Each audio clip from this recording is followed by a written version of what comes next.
Qu'est-ce que Thomas dégageait? Il dégageait un homme affable, un homme de sentiment, un homme qui n'avait rien à voir avec tel qu'on le présentait. Un homme sensible, très sensible. Un homme sensible à ce qui se passe autour de lui. Un homme, pour moi, c'était le grand frère que je n'ai pas eu, que j'aurais souhaité, l'idéal que j'aurais, le grand frère que j'aurais souhaité avoir. Et pour ne pas être hypocrite, comme disaient certains, le mari qu'il aurait fallu que chacun ait. Thomas dégageait l'humanité. Ça n'avait rien à voir avec le chef d'État qu'on voyait. Il suffisait de le côtoyer pour savoir que c'était l'homme le plus simple qu'on puisse rencontrer et un homme capable de sacrifice jusqu'à l'extrême pour ce pour lequel il était convaincu.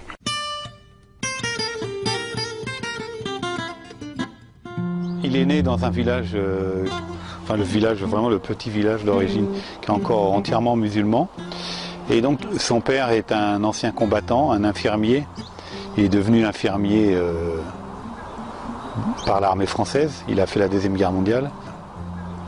Selon les diverses mutations du père, il a passé une bonne partie de son enfance à Gawa, dans la zone de forêt du Burkina, c'est-à-dire entre la Côte d'Ivoire et le Ghana. Donc il semblait qu'il avait déjà un certain charisme dans le jeu des enfants, puisque c'est lui qui souvent dirigeait les jeux, mais qui ne profitait pas de ce charisme pour écraser les autres, mais plutôt pour soutenir les plus faibles. Je résume un peu. C'était un bon élève. Et il était enfant de cœur, c'est très important, c'est-à-dire que ses parents étaient très religieux. Il était enfant de cœur, donc il a servi la messe, il doit avoir une bonne éducation catholique. Et il était, semble-t-il, promis au séminaire, qui est là où on forme les futurs prêtres. Parce qu'à cette époque, le séminaire, c'était quand même une assurance de bonne éducation pour les enfants, et que ça ne soit pas une charge pour les parents. Alors il était promis et par ses parents et par des prêtres que fréquentait la famille, et en fait il a, semble-t-il, étonné en s'inscrivant à Bobo Dioulasso, qui est un lycée qui est à 80 km de Gawa, et qui est en fait la deuxième ville du Burkina, qui était une ville proche de la Côte d'Ivoire, qui était assez bien développée. Une ville assez commerçante, très vivante économiquement. Il est arrivé, il n'était pas boursier, donc il a vécu quelques petites aventures difficiles, il ne savait pas où dormir, il a été recueilli par une famille et il est rentré à l'internat où il était pris en charge et boursier seulement la deuxième année, donc il y a une famille qui l'a hébergé pendant un an. Et ce qu'il faut savoir, c'est qu'ils ont une culture très classique. Il a fait du latin, il fait partie des bons élèves de la classe, très dynamique et agréable, et en fait il voulait être médecin. Il semble que par exemple il s'entraînait même à l'agilité des doigts, donc c'était à l'agilité de ses doigts pour faire des opérations, j'y reviens. Et qu'en fait, donc il s'espérait avoir une bourse et on m'a raconté que quelqu'un lui a pris sa place parce qu'ils avaient du piston. Il s'est destiné à carrière militaire un petit peu, peut-être pas tout à fait par hasard, parce qu'on dit qu'il aimait bien jouer le chef quand il était enfant, mais une opportunité qui s'est posée, il y avait ce qu'on appelait le Prytanée militaire, où on prenait des enfants, et là il se trouve qu'il recrutait des élèves au niveau de la fin de la troisième, quelques-uns. Et il a bénéficié de ça, donc il est donc rentré dans une école militaire, où là encore la formation était très bonne, et il a côtoyé un des leaders de la gauche burkinabé, marxiste-léniniste.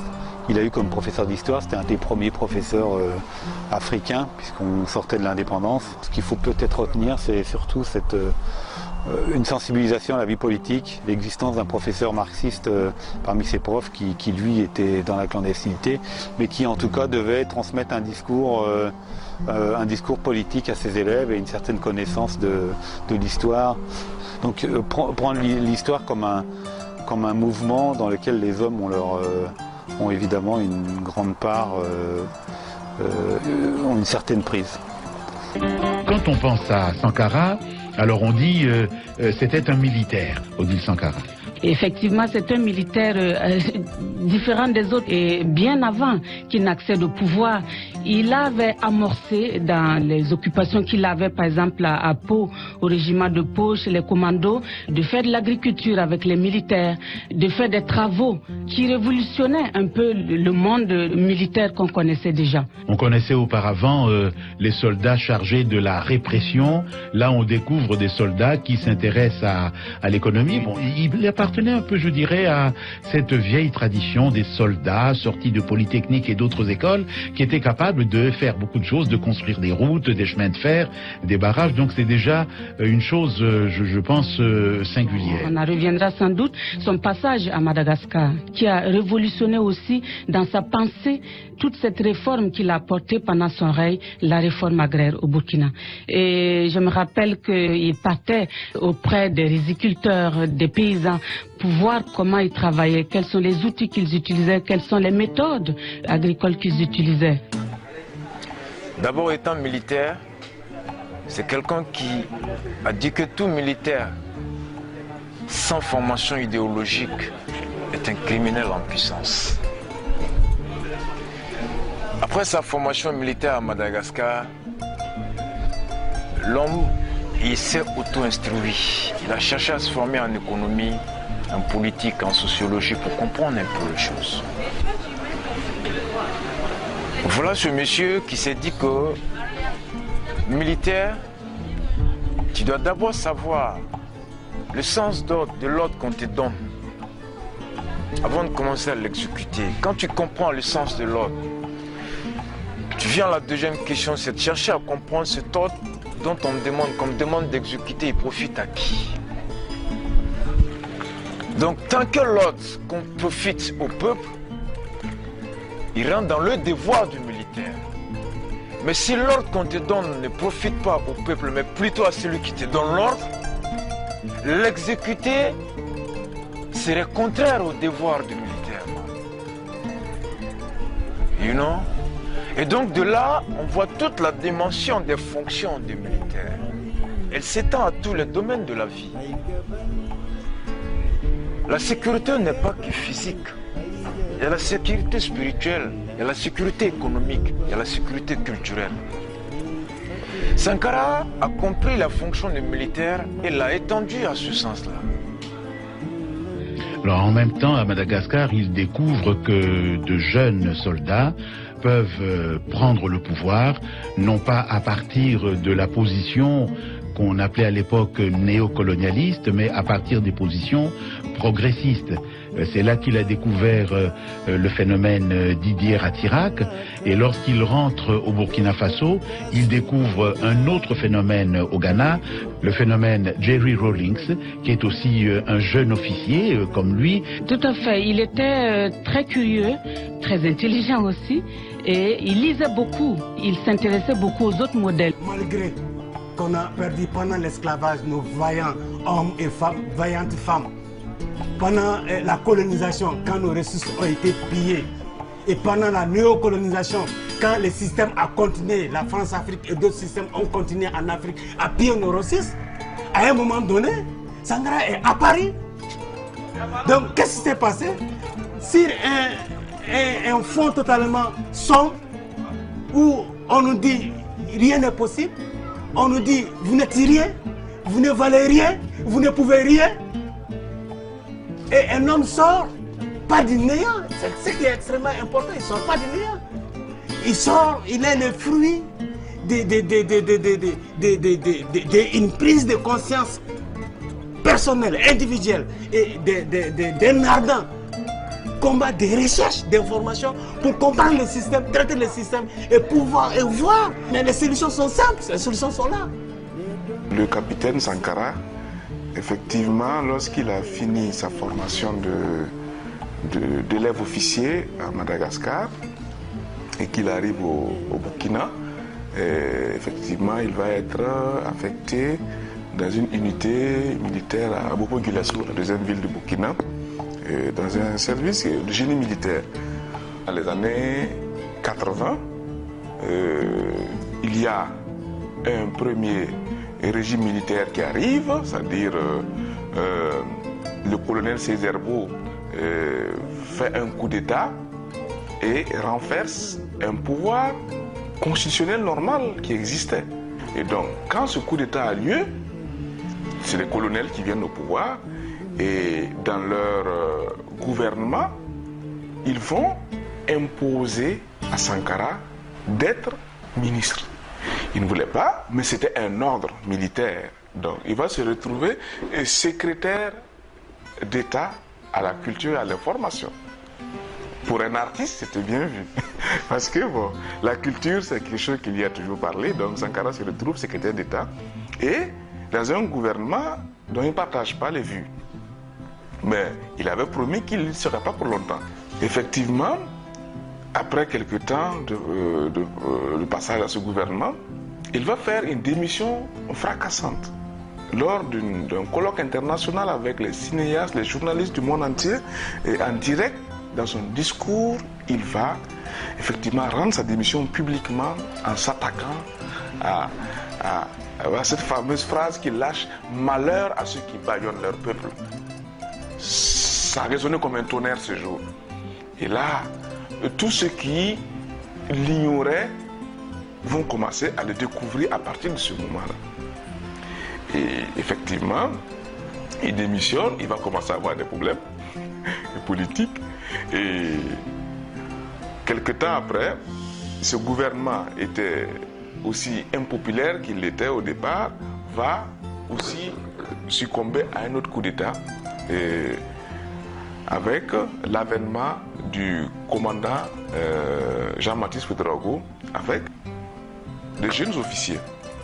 Il se retrouve à jouer un rôle de Premier ministre. Donc, ok, un gouvernement à la tête, nous avons le commandant Jean-Baptiste Ouédraogo, qui est vraiment dans la continuation coloniale et néocoloniale, et un Premier ministre bouillant, révolutionnaire, avec une vision qui tranche. Donc, c'était bicéphale, complètement antagonique. Donc, à peine 2 mois de pouvoir, boum, Sankara, après un meeting à Bobo-Dioulasso, où il va dire clairement des choses, où toute la jeunesse était, tout le peuple était derrière lui, du retour de ce meeting, il est mis aux arrêts, ainsi que tous les autres officiers qui étaient avec lui, le capitaine Henri Zongo, le commandant Lengani et le capitaine Blaise Compaoré, qui va réussir à s'échapper. Il s'échappe et il va rejoindre l'unité paracommando que Sankara avait créée en 1976 à Pau, et qui lui était devenu le 2e commandant. Il rejoint cette unité qui était sous son commandement. Et donc il rentre en rébellion. Voilà. Le Burkina, pour la première fois, voilà, il y a une ville qui décide de rentrer en rébellion. Voilà. Nous ne sommes pas d'accord. Moi, je me souviens à l'époque, j'étais élève à Ouaga, c'était la mobilisation partout. Les élèves se sont mobilisés partout, c'était marche tous les jours. Libérer Sankara, c'était chaud. Ça sentait le lacrymogène partout. Et vu la pression sociale, quelques mois plus tard, ils n'avaient pas le choix. Ils ont libéré effectivement Sankara, le commandant Henri, et le commandant Lengani, le capitaine Henri Zongo et tous les autres. Et donc, il y avait vraiment un temps de flottement bizarre. Tout le monde s'attendait à ce que quelque chose arrive, quand on ne savait pas. Effectivement, on a libéré au mois de mai, et le 4 août 83, boum, l'avènement de la révolution sonne. C'est-à-dire que les paracommandos de Pau, avec tous les civils de la ville de Pau, vont monter sur Ouaga avec la complicité de beaucoup d'autres civils, vont effectivement réussir à renverser la situation et prendre le pouvoir. Ce qui va faire de ça une révolution, parce que le plus gros des gens qui vont intervenir pour la prise du pouvoir, il y avait énormément de civils. Ceux-là qui vont aller guider secrètement les militaires qui arrivent de 147 km de Ouaga, ceux-là qui vont aller couper l'électricité, couper... Tout ça, c'était des civils. Donc la révolution effectivement arrive et est proclamée par le capitaine Sankara et une nouvelle ère commence vers un destin qu'il décidait de se construire, s'asseoir et oser inventer l'avenir. La forme même, elle donne l'impression que c'est un coup d'État, puisque ce sont des militaires qui sont descendus à Pau, mais même les civils ont participé à cette prise de pouvoir, c'est-à-dire qu'il y en avait qui avaient des armes, qui ont guidé l'armée, il y en a qui ont coupé le téléphone, etc. Enfin, donc on n'était pas, on n'est vraiment pas dans ce qu'on appelle, c'est ni vraiment une insurrection populaire où tout le monde descend dans la rue, ni un coup d'État où 3 militaires disent celui qui est là il me plaît pas et je prends ma compagnie, je vais le vider. On est entre les deux, et ça résulte surtout d'une situation politique révolutionnaire, c'est-à-dire qu'on était vraiment dans une situation politique où le changement était possible et radical, puisque comme tous les partis politiques étaient déconsidérés, y compris la branche social-démocrate de Kizerbo qui avait été impliquée dans un des pouvoirs qui avaient émergé dans les années précédentes, il ne restait plus que les groupes d'extrême gauche que les gens connaissaient en ville. Donc il n'y avait plus que ça. Et parmi le peuple, il y avait une volonté, parce que Sankara s'était fait connaître pour des discours très on va dire révolutionnaires, même s'il a un langage très simple, très radicaux on va dire, donc il avait une popularité extrêmement importante.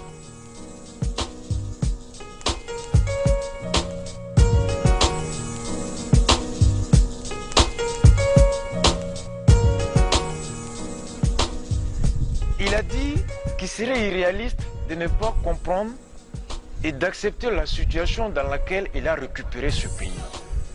C'était pratiquement plus un État. C'était juste une organisation dirigée par des mafias qui suçaient, comme Marlin l'a dit, le sang des innocents de jour en jour. Et quand il est arrivé, il a dit qu'une organisation de fonds s'imposait. Et cette organisation de fonds s'entendait d'abord par, si tu veux, la révision de la mentalité. Et par ça, il faudrait d'abord tout mettre à plat et tout recommencer. L'avènement de la révolution de Sankara en 83, cette révolution en vient avec une singularité, c'est que c'est la première fois que un pays colonisé décide de rompre avec le système colonial et néocolonial, avec en tout cas le pays colonisateur. Donc cette rupture ne sera pas une rupture théorique, elle va se manifester effectivement de manière concrète. Comment? À travers le programme que la révolution va mettre en place, à travers le discours d'orientation politique, qui est quelque chose qui résumait les grandes orientations et les axes que la révolution allait suivre pour pouvoir mettre en marche toute cette machine et atteindre ses objectifs. Qu'est-ce qu'il dit? Le DOP a commencé, c'est le discours de 2 octobre. C'est le seul monument qui reste à la place, c'est le seul monument révolutionnaire qui reste. Le DOP a commencé d'abord par faire une analyse de la société, une analyse des classes sociales. D'un côté, les classes qui sont favorables à l'impérialisme, donc les classes contre-révolutionnaires, qui n'ont pas intérêt à la révolution parce qu'alliées aux intérêts de l'impérialisme. C'est notamment les classes sociales, la bourgeoisie, comprador, c'est la bourgeoisie commerçante liée aux intérêts de négoce avec les pays impérialistes. C'est ce que nous appelons la bourgeoisie comprador. La bourgeoisie d'État, bourgeoisie bureaucratique d'État, qui a tout géré l'appareil néocolonial. Et il y a les forces sociales rétrogrades. Donc les classes sociales réactionnaires, les voilà. Les classes sociales révolutionnaires, c'est-à-dire qui ont intérêt à la révolution. C'était donc la classe des paysans, la paysannerie, et la petite bourgeoisie intellectuelle notamment, les petits commerçants, les intellectuels, et le prolétariat. Voilà les classes révolutionnaires. En ce sens que, pas révolutionnaires de façon consciente, mais qui ont intérêt, pourvu qu'on leur explique où sont les intérêts, ils ont intérêt à la révolution. Voilà comment le DOP a commencé par analyser les classes sociales. Et notre contradiction principale pour notre révolution fut celle qui oppose l'impérialisme international, notamment français, principalement français, au peuple burkinabé. Voilà la condition principale qu'il faut résoudre. Et en fonction de cette condition principale, maintenant, on analyse quelles sont les forces favorables, les soutiens de l'impérialisme dans notre pays, et quelles sont les classes qui ont intérêt à lutter contre l'impérialisme. Et donc, pour résoudre cette condition principale, quelle révolution faut-il? Et là, la révolution, le DOP dit, c'est une révolution démocratique et populaire. La révolution est démocratique parce que, d'abord, elle est anti-impérialiste. Voilà le côté démocratique de la révolution. Elle est populaire parce que c'est le mouvement de l'immense majorité au profit de l'immense majorité. Voilà l'anti-populaire de la révolution. Tout ça, c'est bien dit dans le DOP. Voilà à peu près donc. Et du point de vue de la politique étrangère aussi, le DOP définit 5 principes. 5 principes de la politique étrangère d'un pays qui se veut révolutionnaire comme le nôtre. À savoir donc la solidarité avec tous les peuples qui luttent contre l'impérialisme, la solidarité avec la lutte du peuple palestinien, etc., etc. Donc vous avez, voilà à peu près, pour résumer, le contenu du DOP qui définit ce que c'est que la révolution démocratique et populaire, ce qui a fondé notre action du 2 octobre jusqu'au 15 octobre. La révolution se passe dans un petit pays arriéré comme le nôtre, à un moment où il n'existe pas un centre mondial de la révolution. C'est-à-dire qu'il y a longtemps que l'international communiste avait disparu. Il y a longtemps que la révolution, la Russie a cessé de porter l'aide au peuple révolutionnaire. Il y a longtemps que Mao Tse-tung, la Chine de Mao Tse-tung a cessé d'être internationaliste. Et nous voilà faisant une révolution dans un petit pays comme celui du Burkina Faso.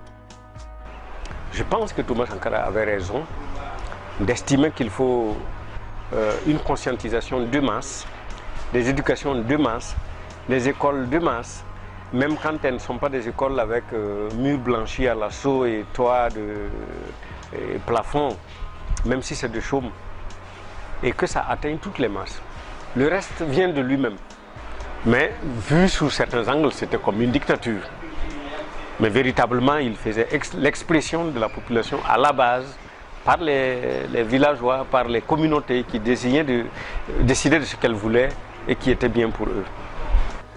Sankara dit que la seule manière de vivre libre et digne, c'est de vivre africain. Mais bien sûr que c'est digne et digne. C'est-à-dire le bon sens voudrait que ce soit comme ça. Mais c'est vrai qu'un être colonisé est un aliéné culturel, un aliéné mental. Donc pas maître de lui-même. Donc faisant des choses qui lui sont dictées, comme un robot. Et il va se battre. Parce que pour qu'une révolution puisse évoluer et aboutir à des objectifs précis et concis, il faut une éducation de la masse populaire pour la conscientiser. Parce que cette conscientisation avait quoi comme but? C'était effectivement décoloniser les mentalités. Mais je suis chez moi, nul ne connaît chez moi mieux que moi. Mais qui peut m'apprendre les réalités de chez moi mieux que moi? De là-bas, tu conçois des théories supposant reconnaître, fait parler de mon peuple, mais non, c'est faux, man. C'est ce peuple qui m'a mis au monde. C'est ce peuple qui m'a aidé à grandir, qui m'a élevé, qui m'a nourri. C'est avec ce peuple que je vis. Aujourd'hui, je suis un peu à un niveau où maintenant je suis à un stade où je dois au peuple. Yunoman Sankara dit c'est ainsi. Depuis Togo, il a pris conscience. C'est ça, capitaine. Cette rupture que la révolution de Sankara a proposée, c'était que chacun accepte d'être soi-même et d'évoluer avec son paradigme. Donc, Sankara est venu pour nous inviter à nous reconnecter avec nous-mêmes, pour être nous-mêmes. Donc, de réactiver le paradigme africain.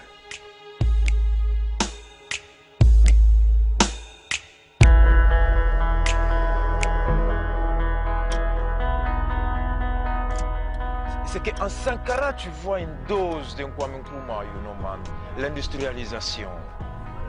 Le mec, il a reçu à réveiller beaucoup d'industries qui avaient été mises en berne ici, quoi. En Sankara, tu vois une dose de Patrice Lumumba. African European culture, la culture et la racine. Cheikh Anta Diop l'a dit, tout peuple à mettre son identité culturelle arrivera au seuil de l'industrialisation. Sankara, on le voyait habillé d'un Fanny. Façon d'un Fanny, ouais. Voilà, et oui, donc, comme j'allais dire, le monsieur tout le monde en quelque sorte. Oui, tout à fait. Et tous les secteurs étant prioritaires, il disait il faut revenir à nous, le moi. Et donc notre identité. Je pense que le Faso d'Anfani, la promotion du Faso d'Anfani venait aussi de la quête de l'identité dont il avait soif. Faisons en sorte également que le marché africain soit le marché des Africains. Produire en Afrique, transformer en Afrique et consommer en Afrique. Produisons ce dont nous avons besoin et consommons ce que nous produisons au lieu d'importer. Le Burkina Faso est venu vous exposer ici la cotonnade produite au Burkina Faso, tissée au Burkina Faso, cousue au Burkina Faso pour habiller les Burkinabés. Ma délégation et moi-même, nous sommes habillés par nos tisserands, nos paysans. Il n'y a pas un seul fil qui vienne de l'Europe ou de l'Amérique. Je ne fais pas un défilé de mode, mais je voudrais simplement dire que nous devons accepter de vivre africain. C'est la seule façon de vivre libre et de vivre digne. Je vous remercie, Monsieur le Président. La patrie ou la mort, nous vaincrons.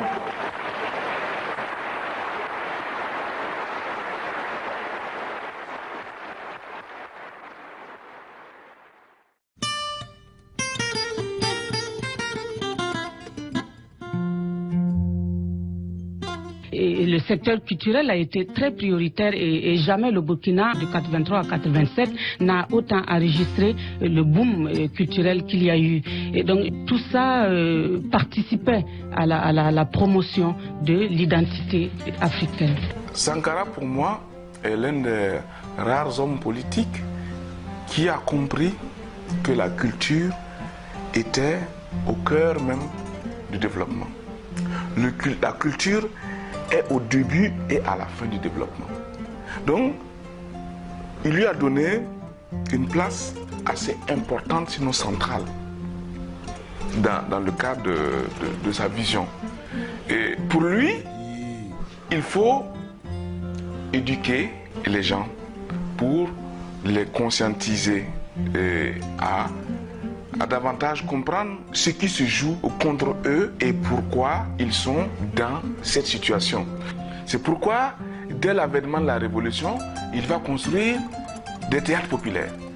Il a construit le premier dans la première année de la Révolution à Ouaga, ensuite un deuxième à Koudougou, et il avait un projet de construction d'infrastructures comme ça dans toutes les grandes régions du Burkina. Parce que pour lui, par le théâtre, on pouvait effectivement transmettre des messages importants et éduquer massivement, souvent mieux même que l'école. Donc il va donner une place importante à la révalorisation de notre patrimoine culturel. Parce que finalement, c'est quoi la culture ? Souvent, certains philosophes disent que la culture, c'est tout ce qui nous reste lorsqu'on a tout oublié. Et moi, j'aime souvent cette définition parce que sans la culture, l'homme n'existe pas.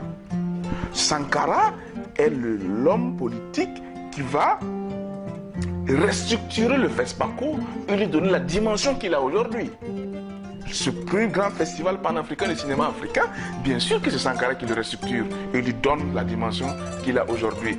Et il va contribuer énormément à ce que la culture retrouve ses lettres de noblesse. C'est pourquoi il crée la Semaine nationale de la culture, qui est l'une des plus grandes manifestations culturelles, qui est une biennale, qui touche à tous les domaines d'art et qui touche tout le Burkina. Dans le concept de Sankara, ça devait être itinérant pour pouvoir doter chaque grande province d'infrastructures. L'inspiration de l'artiste doit traduire la culture et les convictions et les intérêts d'un peuple. Faute donc de laisser cet artiste s'exprimer, faute donc de prendre en considération ses aspects, ses intérêts, on bâillonne son peuple. Malheur à ceux qui bâillonnent leur peuple.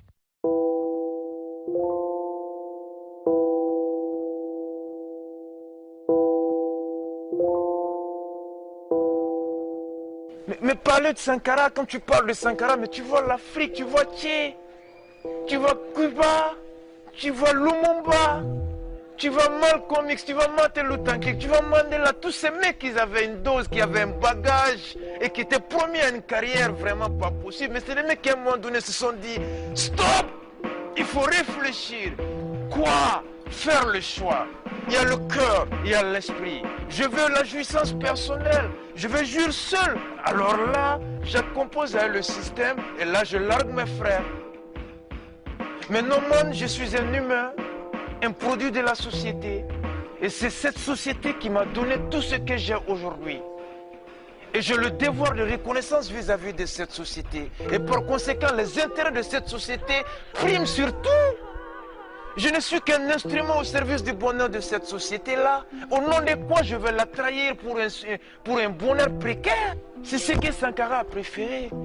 Alors, ce nom de Burkina Faso, le pays des hommes honnêtes, est-ce qu'on peut dire que c'était une sorte de révolution morale, en quelque sorte, qu'il a voulu faire, en prêchant par l'exemple lui-même d'abord, Odile Sankara? Oui, tout à fait. Je crois que la question sociale et morale était importante. Et tout le système politique, d'ailleurs, se référait aux valeurs morales. Et ça, c'était le fil conducteur. Effectivement, ce qui fait la grandeur de Sankara, qui fait qu'il reste un mythe vivant, qu'il reste une légende quelque part, c'est parce qu'il prêchait par l'exemple. Il était en concordance dans son discours et dans ses actes. Et lui, il était loin des fastes et des réjouissances du pouvoir. Il vivait simplement comme tout le monde. Oui, ce que j'admire en lui, c'est la rénonciation à sa personne. Franchement, c'est difficile de comprendre en son temps un chef d'État qui avait la possibilité de s'enrichir par tous les moyens et qu'il puisse renoncer à tout ça et dire je veux le bien-être de mon peuple. Qu'un président en son temps puisse réduire son salaire et les véhicules de l'État, tout a changé, il est revenu au bas niveau. Tout cela pour permettre à la population à la base aussi d'avoir quelque chose. C'est très fort. C'est cet amour qui l'animait, cet amour pour son pays, cet amour pour son peuple. C'est très fort pour moi. Et lui-même, il résume sa philosophie en une phrase. Sankara dit que tous les dirigeants ont deux choix. Où qu'ils soient, partout où tu vois les dirigeants, ils sont mis en face de deux éléments. Soit un dirigeant, tu acceptes de partager l'eau potable entre tous, ou tu acceptes de partager le champagne entre tous. C'est ça Sankara. Il dit, lui, il a choisi de se battre pour que tout le monde ait accès à une eau potable. Alors que certains dirigeants ont choisi le champagne à la place de l'eau potable. C'est quelqu'un qui a incarné des valeurs, qui avait une belle femme, qui avait de beaux enfants, qui pouvait foutre le camp avec tout ça, voler l'argent, se payer des vacances en Suisse ou je ne sais où. Mais il a préféré le sacrifice pour dire au peuple burkinabé, vous avez le droit d'y croire, on peut arriver à mieux.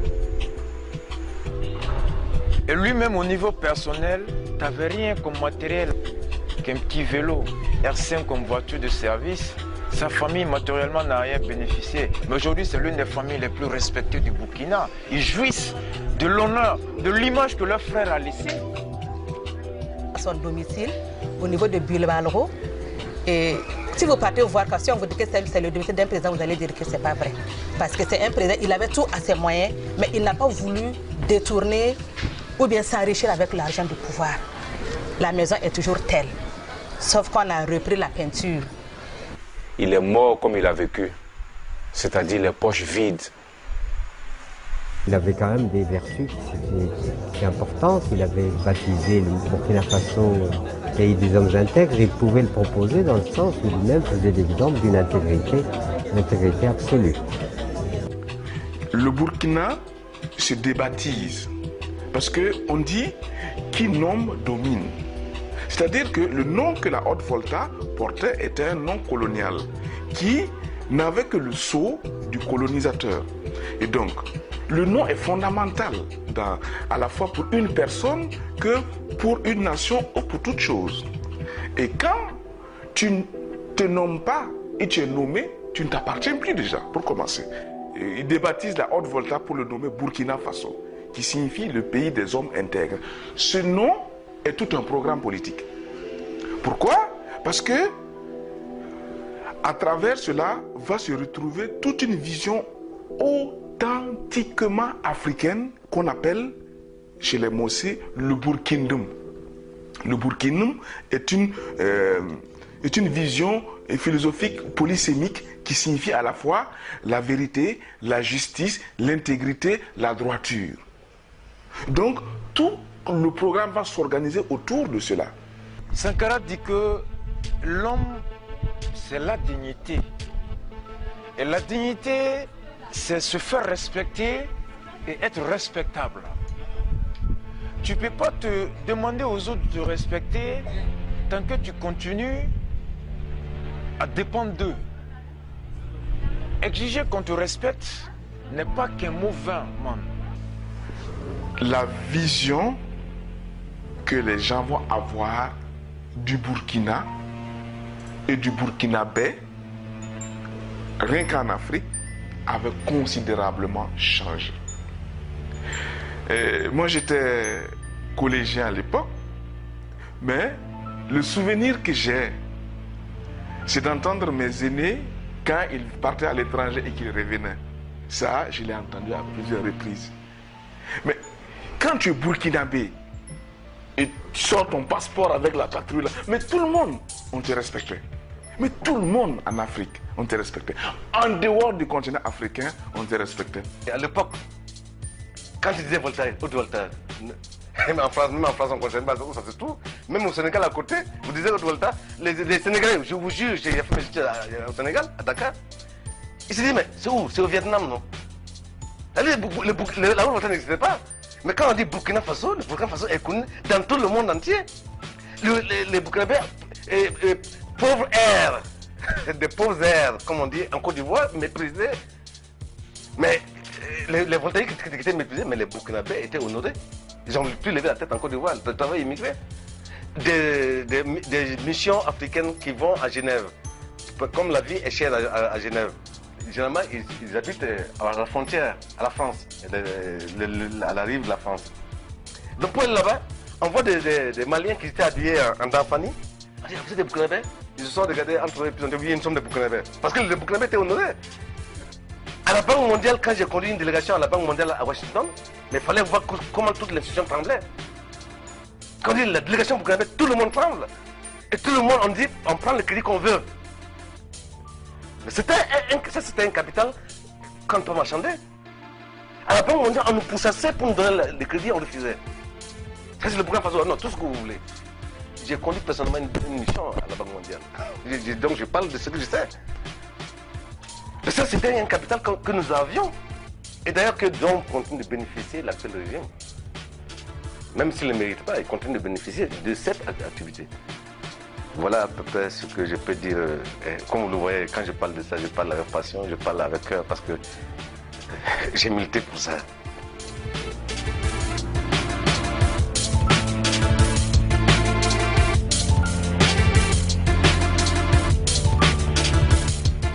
Et Sankara, durant les 4 ans que va durer la révolution, va en faire la solidarité internationale révolutionnaire son cheval de bataille.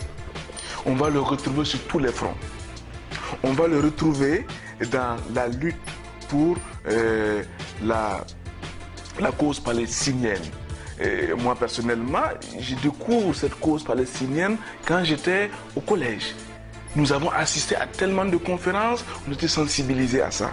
Et tout ça, c'est pendant la Révolution. Il va être en solidarité avec les combattants de Nicaragua. Maurice Bishop, avant qu'il ne soit assassiné à la Grenade, à Cuba. Partout où il y avait des formes d'injustice, il était à cheval pour aller en solidarité révolutionnaire avec ces gens. Si je prends par exemple l'un des plus gros scandales du XXe siècle qui va durer en Afrique, ça a été le régime de l'apartheid.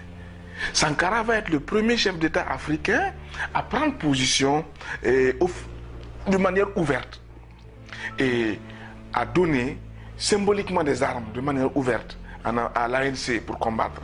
Il donne un passeport officiellement à Mandela et à tous les membres de l'ANC. Et d'ailleurs, beaucoup d'entre eux vont circuler dans le monde à cette époque, les Thabo Mbeki et autres, avec des passeports burkinabés. Il faut quand même le souligner. Il y a eu énormément de choses qui ont été faites dans le cadre de la solidarité. J'étais avec Thomas Sankara au Nicaragua, en Corée, etc. Et nous avons vu beaucoup de choses qui étaient assez similaires, même du point de vue de coutume. On a vu beaucoup de choses qui sont similaires. C'est vraiment surprenant. Je me souviens quand nous sommes partis, je crois que c'était en février 87 à Paris, et Thomas s'est évertué à dire aux Français, écoutez, nous ne demandons qu'à vivre. Et à un moment donné, beaucoup de journalistes sont revenus ici. Je crois que ça aussi, ça n'a pas plu au régime en France. Beaucoup de journalistes sont venus ici, ont cherché à comprendre, ont voulu relayer en France qu'il y a la France, son peuple, son besoin de compréhension, d'unité, de solidarité, etc. avec les autres. Mais il y a les régimes. Il y a cette autre France avec ses intérêts, etc. Et qui opprime, etc. Beaucoup de Français ne le savent pas. Qui opprime, qui montent des coups, qui montent des cabales, qui exécutent, qui tuent. Beaucoup de Français ne le savent pas, même aujourd'hui. Oui. Nous sommes certains que ceux qui aiment leur peuple aiment les autres peuples. Et ceci est extrêmement important et capital pour nous. Il a toujours été l'homme qui a joint l'acte à la parole. Donc, son pragmatisme va le conduire effectivement à ce qu'on le retrouve sur tous les fronts. Partout où il y avait des luttes de libération, partout où il y avait des luttes de souveraineté, Sankara était solidaire avec ces gens. Et le Burkina était à cette époque-là la plaque tournante de toutes les résistances. Ceux qui n'aiment pas le peuple voltaïque, ceux qui s'opposent au peuple voltaïque, de quelque façon que ce soit, sont ceux-là qui font du tort à leur propre peuple et veulent le maintenir sous leur domination. Domination évoluée ou domination primaire, mais domination quand même. Les peuples du monde entier ont le même combat à livrer pour la justice sociale, pour la liberté, pour la démocratie. Et s'il y a bien un message que nous souhaitons faire passer ici en France, avant de quitter Paris, c'est bien celui-là. Le peuple français peut trouver en nous, peuple voltaïque, un peuple ami, un peuple qui combat les mêmes ennemis que lui. Parce que ceux qui sont exploités en France sont les mêmes qui sont exploités en Volta. Et ceux qui souhaitent se libérer de toutes les formes de domination en Volta existent également en France. Oui, je pense qu'à un certain moment, il a pris la dimension plutôt internationale. Parce que c'est le message qu'il délivrait en tant que chef d'un État africain, outrepassait largement la politique pour aller vers quelque chose de plus universel. Et je pense qu'il avait atteint une dimension universelle dans le sens où beaucoup de gens d'autres pays africains, voire même d'autres pays latino-américains, voire même des pays africains, européens, ont entendu son message. C'est-à-dire qu'il transcendait simplement la problématique politique pour aller vers quelque chose de beaucoup plus universel. Et c'était ça sa caractéristique essentielle. Cette lutte pour la dignité humaine, c'était le combat le plus sacré pour Sankara, d'où la solidarité. Il dit tout ce qui est humain ne m'est pas inconnu. Et je reçois, paraphrasant José Marti, je ressens sur ma joue tout coup donné à n'importe quel homme du monde. Quand il dit ça, tout est dit là. Du reste, les masses populaires en Europe ne sont pas opposées aux masses populaires en Afrique. Mais ceux qui veulent exploiter l'Afrique, ce sont les mêmes qui exploitent l'Europe. Nous avons un ennemi commun. Il agissait pour un mieux-être de l'homme tout court. L'homme blanc comme l'homme noir, il voulait le bien-être de l'homme.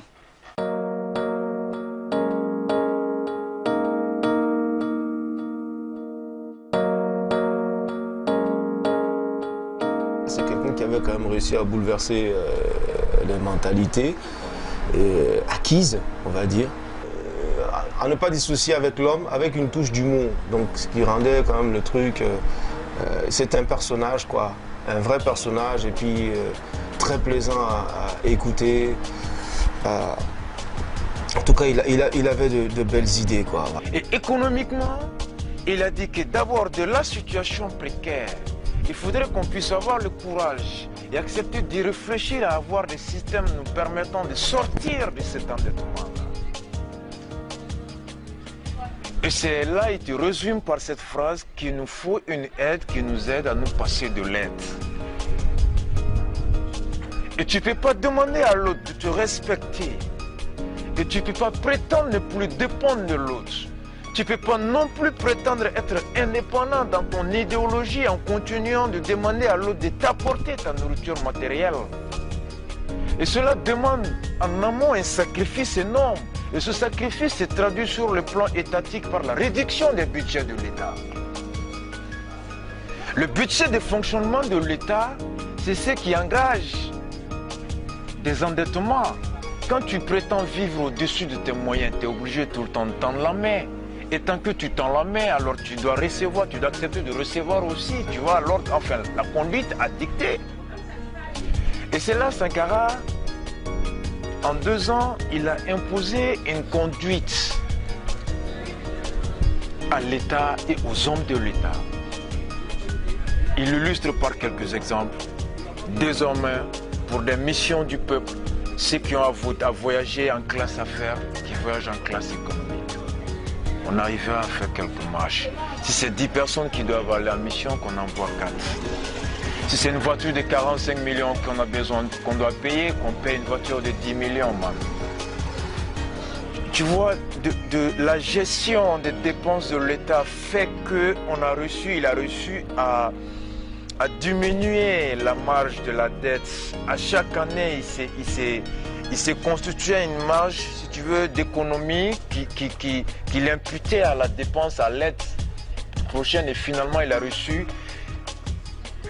réussi, si tu veux, à maîtriser le budget de l'État au bout de 3 ans. L'État burkinabé arrivait à payer, à faire face à cette dépense sans aucune aide extérieure. Et cela a commencé à faire mal. Et lorsque l'on nous parle aujourd'hui de crise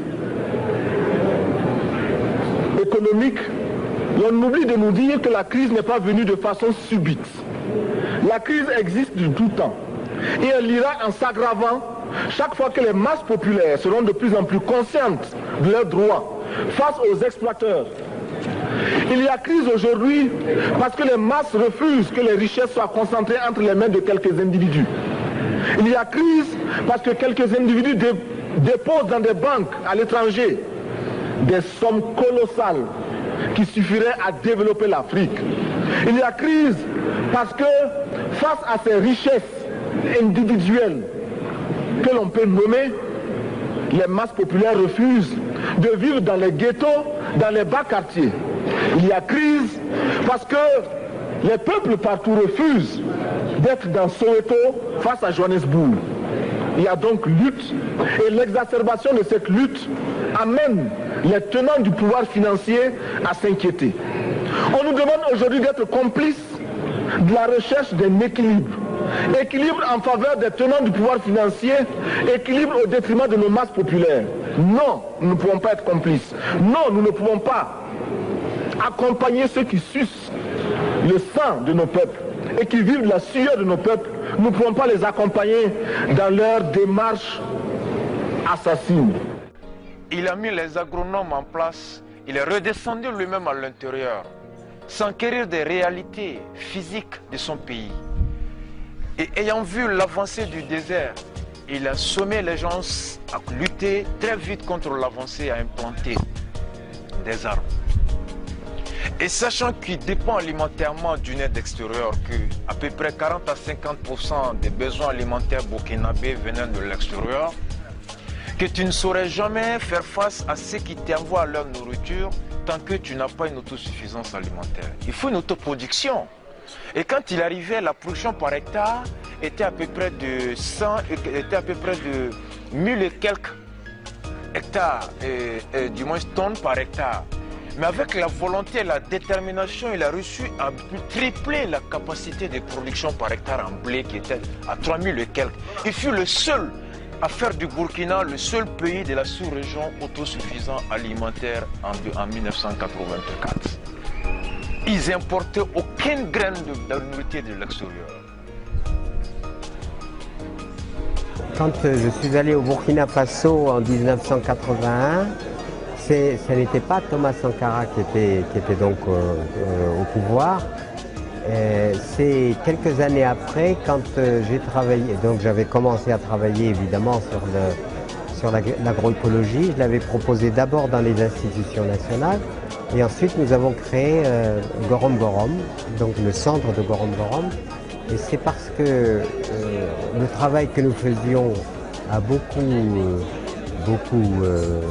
disons, animé le pays que Sankara a souhaité une rencontre et donc nous nous sommes rencontrés après ça et il nous a ensuite beaucoup soutenus sur la démarche agroécologique. Il voulait même faire de l'agroécologie une politique nationale. Consommons burkinabé et produisons ce que nous voulons consommer.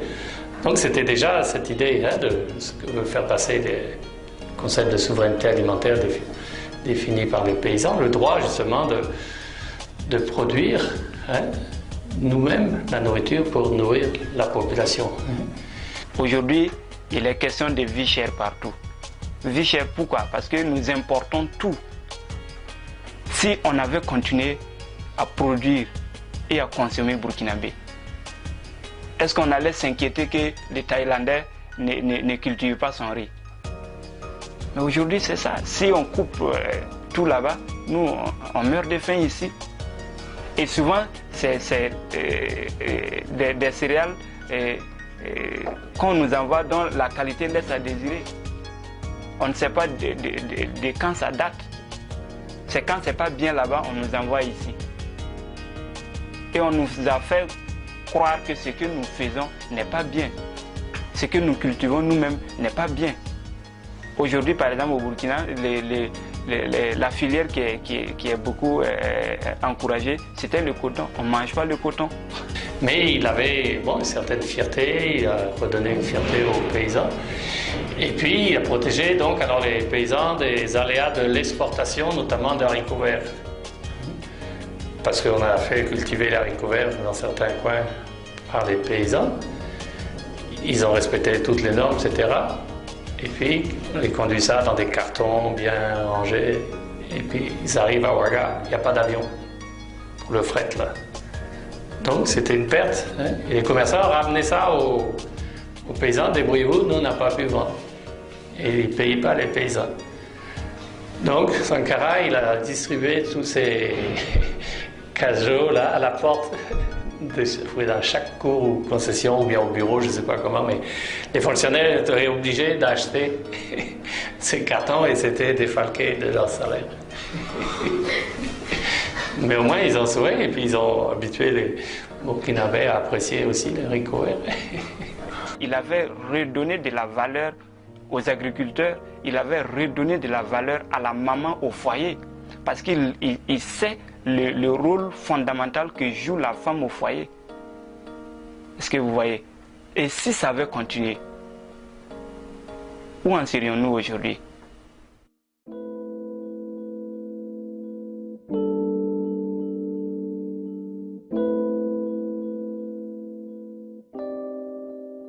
Et pour l'émancipation des femmes, il a fait beaucoup, et puis pour certains pas assez. Parce que vu d'où on partait, on estime qu'il y avait beaucoup de choses à faire. Mais l'essentiel a été entamé au niveau de la révolution. Pourquoi? Parce que le fait même d'en parler, parler de l'émancipation de la femme, c'est quand même quelque chose, c'est déjà quelque chose. Une des choses fondamentales qui a été entreprise par Thomas, c'est de nous responsabiliser, nous donner des responsabilités que nous pouvons assumer et qu'il estime effectivement qu'on pouvait assumer, ce qui est logique parce que, comme il disait, on est l'égal de l'homme et en plus, 52% de la population est féminine au niveau du Burkina, au niveau du monde, j'en sais rien, mais en tout cas au niveau du Burkina, comment on peut réaliser le bonheur d'un peuple sans les 52% de la population. Les femmes constituent aujourd'hui 3 400 000 paires de bras pour la révolution démocratique et populaire. 3 400 000 paires de bras capables de se mouvoir au service du peuple voltaïque, au service de la révolution démocratique et populaire. Elles constituent 3 400 000 bouches capables de délivrer un message révolutionnaire. Les femmes, plus de 52% de la population voltaïque, constituent le pilier démographique le plus important de la révolution. La révolution voltaïque, en se passant de la femme, serait une révolution contre la majorité des voltaïques et pour la minorité des voltaïques. Mais les femmes continuent de constituer cette masse d'esclaves domestiques que chacun de nous exploite à travers des structures faites pour endormir leur volonté de se libérer, leur volonté de se défendre. Des structures qui perpétuent leur état de soumission, leur état d'esclave. Des structures que les hommes ont sécrétées pour mieux contrôler les femmes. Et c'est pourquoi je voudrais surtout vous donner la parole à vous les femmes, pour que ce soit vous qui ouvriez les perspectives. Nul ne peut libérer la femme voltaïque si ce n'est elle-même la femme voltaïque. Je voudrais que ce soit donc vous-même qui exigiez et revendiquiez du CNR qu'il prenne ses responsabilités. Bon, sous la révolution à partir de 84, bon, comme Thomas aimait les défis, bon, il m'avait nommé haut commissaire, donc l'équivalent d'un préfet, dans une province qui se situe à 140-150 km de Ouagadougou, qui s'appelait Koupela, la capitale. Donc pendant 3-4 ans, j'étais au commissaire de cette province-là. Mais du fait que j'étais rentré et laissé ma famille en France ici, qui elle ne m'a pas rejoint, donc on a travaillé dans le sens où Thomas à un moment donné a estimé que c'est très bien, mais je pouvais quand même retourner sauvegarder, vivre avec mes enfants qui étaient à l'époque étaient de bas âge. Et comme ça, j'en suis arrivé à revenir à l'ambassade en tant que conseiller culturel au niveau de Paris. Et malheureusement, hélas, 2-3 ans après, il était assassiné. Et quand j'ai lu son discours du 8 mars 87, j'ai dit toutes les femmes du Burkina doivent se lever aujourd'hui et dire qu'on a tué leur émancipation, on a tué leur épanouissement. Parce que ce que le président Sankara pensait et voulait faire de la femme burkinabé, c'était plus que ce qu'on est en train de faire aujourd'hui. Pendant ce moment, nos mamans souffrent en campagne, c'est elles qui font tout. Pourtant, le président Sankara allait jusqu'à la base pour dire, pour chercher à ce que les femmes puissent s'émanciper. Il a dénoncé, le premier à dénoncer une pratique comme l'excision, c'est bien Sankara dans l'histoire de l'Afrique. C'est le premier qui le criminalise carrément. Il va doter le Burkina d'un code des personnes de la famille les plus féministes au monde. Pourquoi? Parce qu'il retourne à l'essence. Parce que l'Afrique est à l'origine de la civilisation la plus matriarcale de l'histoire de l'humanité. L'Afrique, celui qui connaît l'histoire de l'Antiquité africaine, à l'Afrique précoloniale, la femme était au cœur de la société. Il a touché à tous les domaines en fait. Parce qu'il avait dans la conscience peut-être une prémonition, comme il nous disait. Quand on lui disait, mais il dit non, ça va trop vite, il disait, mais vous pensez qu'on est là pour combien de temps? Donc, avec tout ce qu'on est en train de faire, je suis sûr que comme disait-il, nos ennemis ne vont pas nous laisser aller jusqu'au bout. Donc il faut leur montrer qu'on est capable dans tous les domaines de faire. Donc au niveau de la santé, qu'est-ce qu'on a réalisé? Bon, aujourd'hui tout le monde, même la banque, l'OMS reconnaît que le Burkina est en avance, ne serait-ce que sur l'étape de vaccination au niveau des enfants. On a été un des seuls pays où on a pu mener une campagne de vaccination et on a atteint près de 70 à 80% des enfants par rapport aux maladies infantiles. On a pendant 4 ans essayé de créer un poste de santé par village. Et il y avait 3000 villages au Burkina à l'époque. On ne parle pas maintenant des gros projets qu'il avait en tête, c'est-à-dire que équiper les hôpitaux. Ceux qui connaissent Ouagadougou vont à l'hôpital de Ouagadougou. Ça d'hôpital que de nom, parce que jusqu'à présent, il y a beaucoup de choses qui restent à faire. Mais bon, la priorité de ceux qui dirigent actuellement, c'est certainement pas les hôpitaux. Ils ont d'autres priorités qui n'étaient pas les siennes à son époque. Nous supportons plutôt son idée d'avoir déjà demandé en son temps de ne pas payer la dette, et que si nous payons la dette, c'est nous les pays du Sud qui disparaîtrons et non les bailleurs de fonds. Voici quelqu'un qui a vite vu donc le danger qu'il y avait dans l'aide publique au développement. Ceux qui nous ont prêté de l'argent, ce sont ceux-là qui nous ont colonisés. Ce sont les mêmes qui géraient nos États et nos économies.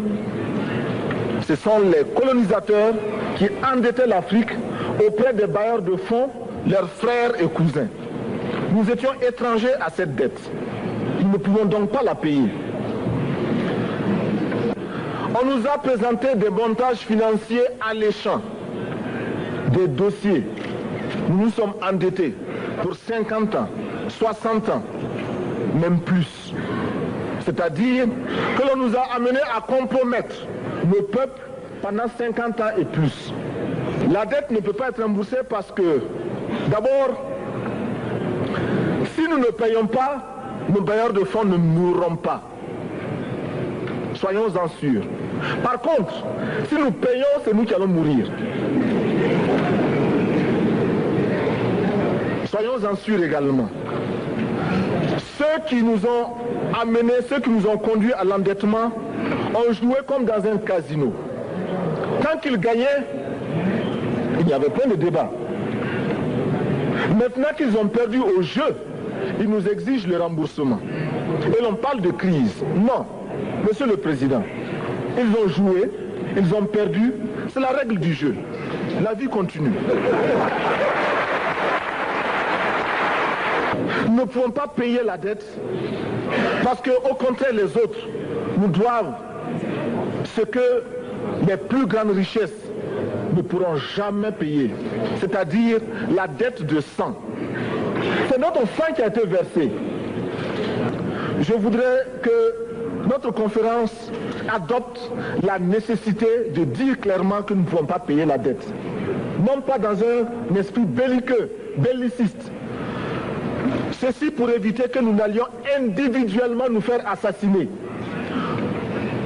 Si le Burkina Faso tout seul refuse de payer la dette, je ne serai pas là à la prochaine conférence.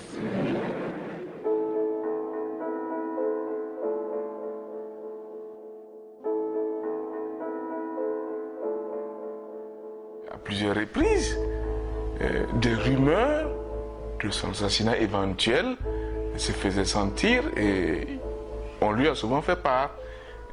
Par exemple, lors d'une séance de travail, quelques jours avant son assassinat, des conseillers qui ont fait part de ces rumeurs-là, de son assassinat éventuel.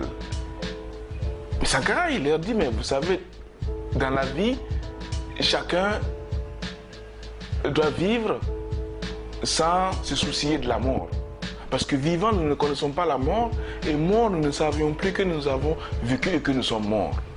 Notre rencontre avec la mort, c'est l'instant d'un éclair, et nous laissons le soin à ceux qui nous ont aimés de nous pleurer, de nous regretter. Et il s'est remis au travail. Pour lui, la mort comme la vie, c'est deux choses qui vont ensemble. Donc tu meurs même sans te rendre compte parce que tu continues. C'est preuve vraiment d'une haute connaissance spirituelle que d'être dans cette perspective, dans cette vision-là.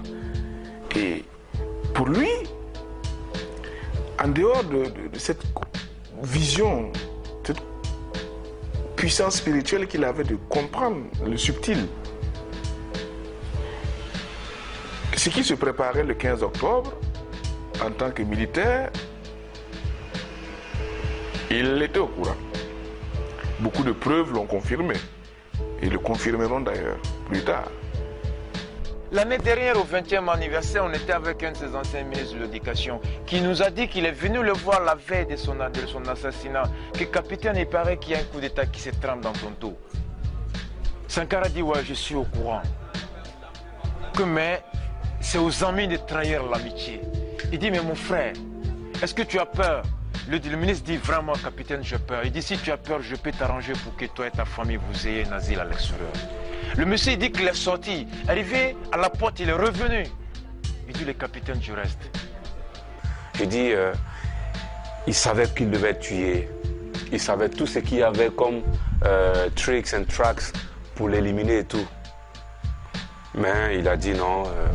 Il y a une phrase qui m'a beaucoup marqué. Quand Boukari le Lion a dit qu'il a demandé à Thomas la permission de mettre de l'ordre, et Sankara lui a dit non, l'amitié c'est pas à nous de trahir, mais c'est à eux.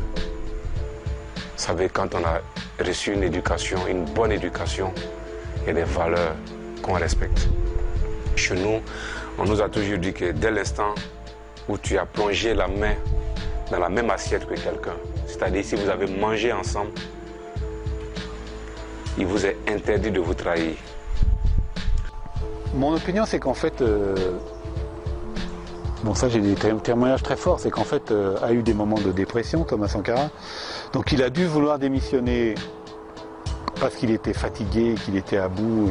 Mais en fait, on sent bien que dans cette période, il y a d'autres moments où il est extrêmement actif et il fait des réunions, il se bagarre. Vous voyez, donc il y a quelqu'un qui a les deux aspects. Donc il a voulu démissionner, et c'est exact. Il a dit qu'il voulait laisser la place et qu'il voulait s'occuper à temps complet de la création du parti politique, ou qu'il voulait circuler dans le pays, et que les autres lui ont dit non, qu'il fallait qu'il reste. Ils voulaient pas qu'il démissionne en fait. Alors est-ce que c'est lié au fait qu'il sentait qu'on allait l'assassiner? C'était une façon de se protéger, d'aller ailleurs, etc. Possible. Le fait est que ça contredit un peu cette image de personnes avides de pouvoir et qui veulent tout contrôler. Il y a même des conseils des ministres où il n'allait plus, et c'était Blaise Compaoré qui est chargé de les diriger juste avant la période de son assassinat. Voilà, donc il a effectivement eu des moments de déprime, quoi. Effectivement, tout le monde venait lui dire que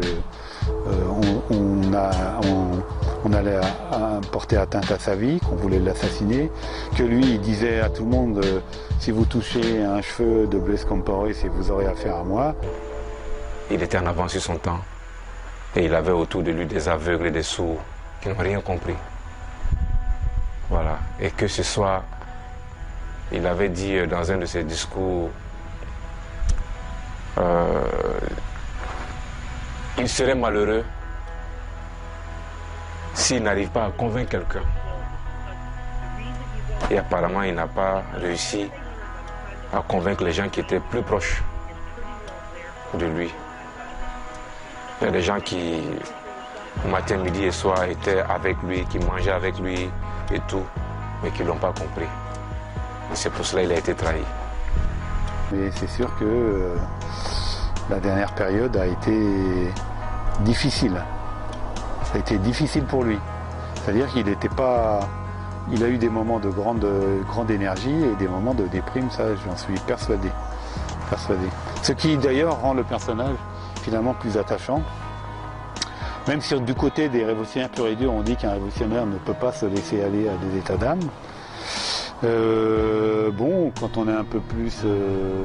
bon, en même temps, le fait qu'on a affaire à un homme qui est un vrai homme, qui n'est pas un surhomme et qui a ses moments de faiblesse, bon, ça le rend plus attachant. Ça le rend moins dirigeant, plus révolutionnaire, pur et dur, mais ça le rend plus attachant, plus humain. Et c'est d'ailleurs, je pense, c'est son humanité qui fait le... C'est évidemment les réussites politiques qu'il a, mais l'essentiel de la popularité qu'il a aujourd'hui, c'est évidemment tout ce qui s'est passé pendant cette révolution, mais c'est le fait que Waikowai, tous les gens savent que c'est quelqu'un qui n'avait pas perdu la simplicité, le contact avec la population et une grande humanité qu'il continuait à avoir. Le 15 octobre, c'est le jour le sport de masse, on appelle ça. Ça veut dire que 2 fois par semaine, les gens étaient obligés d'aller faire du sport à la sortie du boulot. Donc c'est anecdotique parce que on ne sait pas trop, parce que là pour le coup on a des témoignages divergents sur le fait que des gens sont passés pour dire qu'il fallait vider les bureaux de la présidence, etc. Donc ça c'est des gens qui souscrivent au fait que tout était très bien organisé, chose auquel je souscris, hein, mais bon, est-ce qu'ils sont sortis pour aller faire du sport, etc. On ne sait pas exactement. Le fait est que Sankara se pointe, il avait une réunion avec un groupe de proches collaborateurs qui, à mon sens, devait constituer en gros le secrétariat d'un nouveau Conseil de la Révolution, Conseil national de la Révolution, où il y avait un certain nombre de personnes. Donc il doit se rendre à cette réunion. Et en fait, on est vers 16h, 16h30 et il arrive. Dans les détails, hein, moi surtout que maintenant il y a d'autres versions qui circulent, mais en tout cas, pour ce qui est de ceux qui ont enquêté à ce moment-là, qui sont essentiellement Séné André Mirando, il y a un commando qui vient et qui commence à arroser les premiers gardes du corps de Sankara, qui rentre dans la salle et qui tue tout le monde. Il y a des gens, alors il y a deux versions, il y en a une qui dit que Thomas il sort les mains en l'air en disant restez là, c'est moi qui le veux, et que le commando continue à leur tirer dessus. Il y a une autre version qui dit qu'il est sorti, avec son pistolet, qu'il a tué un ou deux gendarmes qui étaient là et qui s'est fait tuer après. Voilà un peu les deux versions. C'est ce qui fait sa popularité, que les gens sachent qu'il a refusé de tuer, alors qu'il pouvait probablement le faire, qu'il a refusé de prendre les devants et d'éliminer Compaoré, parce que de son point de vue, tuer Compaoré, ça revenait, évidemment c'était un échec personnel, mais c'était un échec pour la Révolution, parce que lui, qui était assez érudit sur l'histoire, je pense qu'il connaissait cette période de l'histoire que d'aucuns appellent la Révolution, où on passe son temps à s'assassiner les uns les autres et on finit par éliminer les meilleurs et ne reste que les plus ambitieux en ayant perdu toute velléité révolutionnaire. Donc il connaissait ça, il savait qu'il fallait s'y prendre autrement. La réalité, c'est qu'effectivement c'est lui qui est mort et pas les autres, et que la révolution s'est terminée. Après chacun doit faire ses propres conclusions. Qu'est-ce qu'il faut faire? C'est pas simple. Je reprendrai un proverbe béninois qui dit que c'est lorsqu'il y a une fente dans le mur que le lézard s'introduit pour écarter et faire en sorte que le mur tombe. Je crois qu'il faut fusionner les deux sources. Et ça ne sera pas la première fois que l'histoire de l'Afrique va connaître un tel dénouement, parce qu'à chaque fois qu'il y a eu des leaders d'Afrique ou des leaders du monde noir qui se sont levés pour proposer des solutions véritables aux problèmes des populations, ils ont été assassinés. Je crois qu'il ne fait pas de doute que ceux qui ont porté la main, donc ceux qui l'ont assassiné, sont ceux de l'intérieur, mais ils ne l'ont pas fait tout seuls. Ils l'ont fait en étant télécommandés, téléguidés par l'impérialisme international, notamment le rôle important, que ce soit celui de Houphouët-Boigny en Côte d'Ivoire ou de la France politique.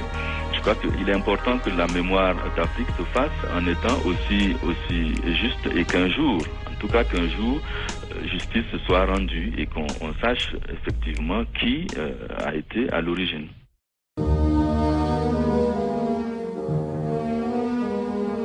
Monsieur François Mitterrand, nous n'avons pas compris comment des bandits comme Jonas Savimbi, des tueurs comme Peter Botha ont eu le droit de parcourir la France si belle et si propre.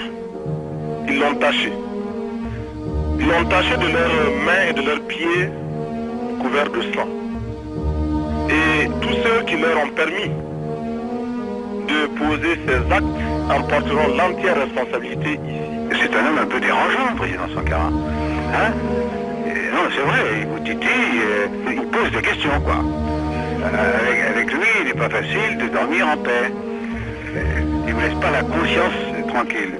Et moi, j'admire ses qualités qui sont grandes, mais il tranche trop aussi. Il va plus loin qu'il ne faut. Enfin, à mon avis, hein, qui me permettent de lui parler du haut de mon expérience. Alors, je l'encourage, pas trop. Thomas Sankara semble bien avoir péri au cours des affrontements d'hier au Burkina Faso. Sankara qui aurait été enterré dès ce matin. Le coup d'État aurait fait d'ailleurs plusieurs dizaines de victimes. Proclamation. Le Front populaire, regroupant les forces patriotiques, décide de mettre fin à ce jour 15 octobre au pouvoir autocratique de Thomas Sankara, d'arrêter le processus de restauration néocoloniale entre pays par se traite à la révolution d'août. Le Conseil national de la révolution est dissous. Le gouvernement est dissous. L'organisation militaire révolutionnaire est dissoute. Le président du PASO, le secrétaire général national des comités de défense de la révolution et les commissaires politiques sont démis de leurs fonctions. La patrie ou la mort, nous vaincrons. Pour le Front populaire, le camarade capitaine. Wesh, ainsi tout était prévu depuis le début pour la patrie, mais au finish c'est la mort qu'on nous a servi. En quête de routine, à qui profite le crime, à qui profite le temps, va savoir. Pas besoin de sortir de maths sup pour comprendre qu'on s'est fait avoir. On a préservé la paix sans la dignité, rendez-nous la dignité et on vous foutra la paix. À qui profite le crime? À qui profite le crime? Mais à qui profite le crime? Mais à qui profite le crime? Chaque citoyen est responsable de ses actes et nos responsables ne font pas exception. Même pas ceux qui nous gouvernent, surtout pas ceux qui nous rabattent les oreilles avec des formules démocratiques tropicalisées, adaptées pour la diversion. L'histoire est celle que nous méritons, mais on doit la vérité aux enfants de la nation. Le progrès, c'est ce pourquoi on se bat. L'honneur, si ce n'est pour ce à quoi on croit. Ce qui fait de nous des êtres sensibles avec une larme qui tombe à chaque homicide. Ce n'est malheureusement pas le cas de tout le monde. Jette un œil à la ronde, une brochette de politiciens trapézistes qui rasent les murs et pourtant qui résistent. À qui profite le crime? À qui profite le crime? Mais à qui profite le crime? Mais à qui profite le crime? Voilà qu'on cherche des coupables qui n'existent plus. Ils sont intouchables, mais pas comme à Bombay. Eux peuvent bomber le torse et se payer une nouvelle virginité. Un casier blindé, pas comme le gilet que leurs victimes n'avaient pas porté. Un simulacre de procédure qui dure depuis mon adolescence, fait grimper le prix de l'essence et danser le peuple. La panse vide, en fait on n'en pense pas moins, c'est ça qui est con. Mais rien ne change par la pensée, rien n'a déjà plus de sens quand les responsables incriminés sont à leur tour encensés. Hélas, un passé ça laisse des traces, la patrie ou la mort, nous vaincrons. À qui profite le crime? À qui profite le crime? Mais à qui profite le crime? Mais à qui profite le crime? C'est douloureux pour moi ce qui s'est passé parce que, comme vous le savez, Thomas Sankara c'est un ami. Mais j'aime aussi mon peuple, plus que tout. Et je dois reprocher à Thomas Sankara, bien sûr, d'avoir par moment méprisé justement les intérêts de ce peuple. Je lui reproche aussi d'avoir à un moment donné pensé que ma liquidation physique allait lui permettre de poursuivre ce que lui il considérait comme un objectif fondamental, à savoir asseoir son pouvoir personnel. Pour ma patrie, pour la justice d'abord, ensuite le pardon. Pour ma patrie, pour la justice d'abord, ensuite le pardon. Pour ma patrie, pour la justice d'abord, ensuite le pardon. Pour ma patrie, pour la justice d'abord, ensuite le pardon.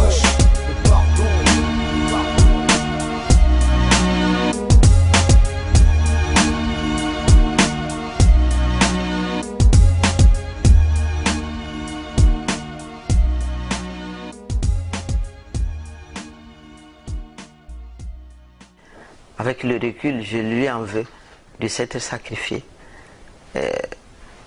aussi vite. parce qu'il restait beaucoup de choses, il nous restait beaucoup de choses et qu'il n'a pas réalisé que son sacrifice, certes, donne une dimension futuriste à son existence, mais son sacrifice a... En fait, il a sacrifié pas mal d'autres personnes avec lui. Parce que stopper la révolution, il y a beaucoup qui l'ont vécu dans leur chair, que ce soit même si les gens ne veulent pas l'avouer, il y a des choses qui ne pouvaient plus se réaliser sans sa présence. Mais bon, c'était un homme de passion. Donc quand je dis je lui en veux parce que j'espère qu'un jour on va se retrouver quelque part, que je lui dirai que c'était trop tôt pour rentrer dans l'histoire.